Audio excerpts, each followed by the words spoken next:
Hello അസ്സലാമലൈക്കും എല്ലാവർക്കും പുതിയൊരു വീഡിയോയിലേക്ക് സ്വാഗതം. ഇന്ന് നമ്മൾ ബ്രെഡും മുട്ടയും കൊണ്ട് അടിപൊളി സ്നാക്സിൻ്റെ റെസിപ്പി ആയിട്ടാണ് വന്നിട്ടുള്ളത്. വൈകുന്നേരം ചായയുടെ കൂടെ കഴിക്കാൻ പറ്റിയ ഒരു അടിപൊളി സ്നാക്സാണ് കേട്ടോ. അപ്പോൾ തീർച്ചയായും വീഡിയോ ഫുള്ളായിട്ട് കാണാം. ആദ്യമായിട്ട് കാണുന്നവരൊക്കെ ഉണ്ടെങ്കിൽ ചാനലൊന്ന് സബ്സ്ക്രൈബ് ചെയ്ത് സപ്പോർട്ട് ചെയ്യാൻ മറക്കല്ലേ. അപ്പോൾ ഈ ഒരു സ്നാക്സ് തയ്യാറാക്കാനായിട്ട് ഫസ്റ്റ് തന്നെ ഒരു മിക്സിയുടെ ജാർ എടുത്തിട്ടുണ്ട്. അപ്പോൾ അതിലേക്ക് കുറച്ച് ബ്രെഡ് ഇട്ട് കൊടുക്കാം. ഞാനൊരു 5 ബ്രെഡാണ് എടുത്തിട്ടുള്ളത്. അത് പൊട്ടിച്ചിട്ട് ഇട്ട് കൊടുക്കാം. ഇതിൻ്റെ ആ സൈഡ് വശമൊന്നും കട്ട് ചെയ്യേണ്ട ആവശ്യമില്ല കേട്ടോ. അതോടുകൂടി തന്നെ മുറിച്ചിട്ട് ഇട്ട് കൊടുക്കാം. പിന്നെ ഇതിലേക്ക് ഒരു സവാളയാണ് ചേർത്ത് കൊടുക്കുന്നത്. ചെറിയൊരു സവാള, വലിയൊരു സവാളയാണെങ്കിൽ അതിൻ്റെ പകുതി ചേർത്ത് കൊടുത്താൽ മതി. അപ്പോൾ അതൊരു കുറച്ചൊക്കെ വലിയൊരു രീതിയിലാട്ടോ ഞാൻ കട്ട് ചെയ്തിരിക്കുന്നത്. കാരണം വെച്ചാൽ നമ്മളിത് മിക്സിയിലൊന്ന് ക്രഷ് ചെയ്തെടുക്കുന്നതാണ്. പിന്നെ കുറച്ച് കറിവേപ്പില, അതുപോലെ തന്നെ മല്ലിയില ഉണ്ടെങ്കിൽ അത് ചേർത്ത് കൊടുക്കുക. എരിവിനനുസരിച്ചുള്ള പച്ചമുളക് ചേർത്ത് കൊടുക്കുക. പിന്നെ ഇതിലേക്ക് ഒരു മുട്ടയും കൂടി ചേർത്ത് കൊടുക്കുന്നുണ്ട്. ഒരു 5 ബ്രെഡൊക്കെ എടുക്കുമ്പോൾ ഒരു മുട്ട ചേർത്ത് കൊടുത്താൽ മതി. നമുക്ക് സ്നാക്സിൻ്റെ എണ്ണം കൂട്ടണമെങ്കിൽ ഒരു 10 ബ്രെഡൊക്കെ എടുക്കാം.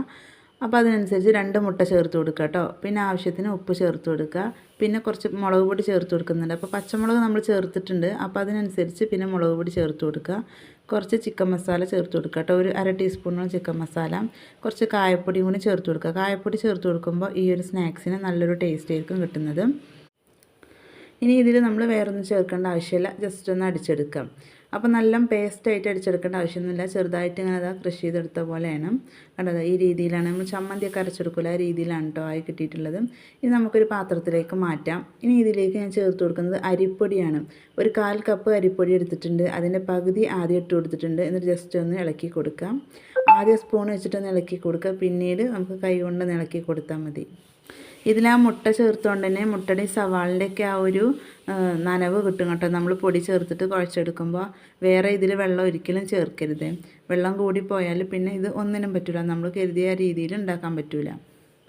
അപ്പോൾ ആദ്യം തന്നെ സ്പൂൺ വെച്ചിട്ടാണ് ഞാൻ ഇളക്കിയെടുത്തിട്ടുള്ളത്. ഇനി കൈ കൊണ്ട് കുഴച്ചെടുക്കാം കേട്ടോ. ബാക്കി പൊടിയും കൂടി ചേർത്തിട്ട് കൈ കൊണ്ടൊന്ന് കുഴച്ചെടുക്കാം.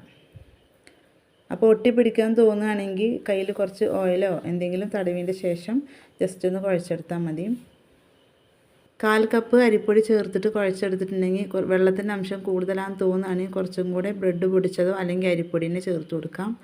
കൂടുതലായിട്ട് അരിപ്പൊടി ചേർത്ത് കൊടുക്കരുത്. ബ്രെഡ് പൊടിച്ചതിനെ പിന്നെ ചേർത്ത് കൊടുത്തിട്ട് പാകാക്കി എടുത്താൽ മതി. അരിപ്പൊടി കൂടുതലായി ചേർത്ത് കൊടുക്കുമ്പോൾ നല്ല ഹാർഡായി പോകും ചിലപ്പോൾ നമ്മുടെ ഈ ഒരു സ്നാക്സ്. നമ്മൾ ചപ്പാത്തി മാവൊക്കെ കുഴച്ചെടുക്കുമല്ലേ, അപ്പോൾ അത്ര തന്നെ ടൈറ്റ് വേണ്ട. അപ്പോൾ അതിനേക്കാളും കുറച്ചും കൂടി ലൂസാക്കിയിട്ട് വേണം ഇത് കുഴച്ചെടുക്കാൻ. അപ്പോൾ നല്ലപോലെ കുഴച്ച് ഇവിടെ സെറ്റാക്കി എടുത്തിട്ടുണ്ട്. ഇനി ഈ ഒരു മാവ് നിന്ന് കുറച്ച് എടുത്തിട്ട് നമുക്ക് ഉരുട്ടിയെടുക്കാം.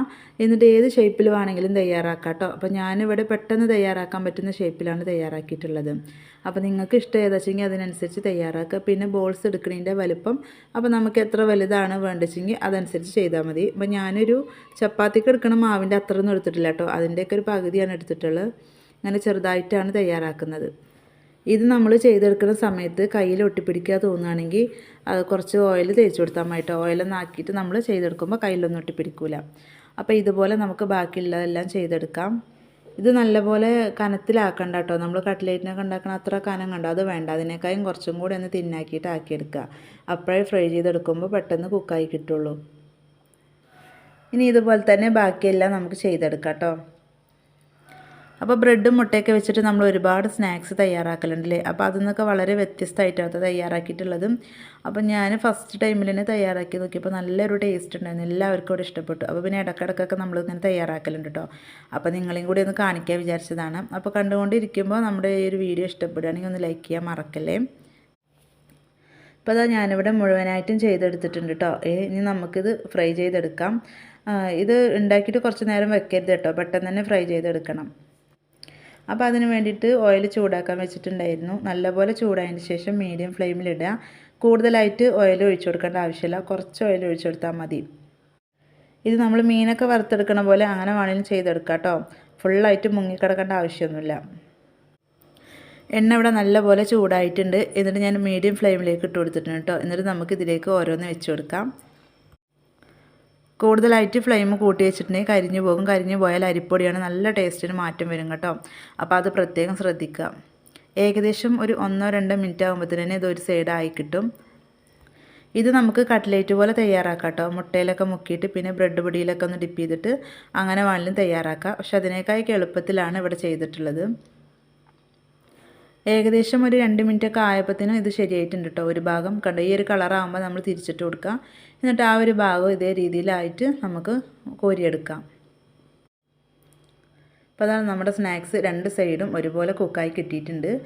കാണുമ്പോൾ തന്നെ കണ്ടോ, നല്ലൊരു കളറാണ് കേട്ടോ കിട്ടിയിട്ടുള്ളത്.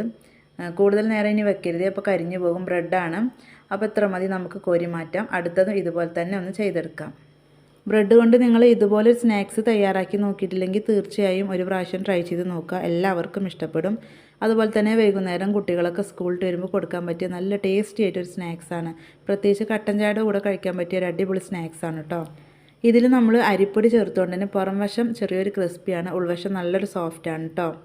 അപ്പോൾ ബ്രെഡ് കൊണ്ട് വളരെ വ്യത്യസ്തമായ രീതിയിൽ ചെയ്തെടുത്തിട്ടുള്ള ഈ ഒരു സ്നാക്സിൻ്റെ റെസിപ്പി നിങ്ങൾക്ക് ഇഷ്ടപ്പെട്ടു എന്ന് വിചാരിക്കുന്നു.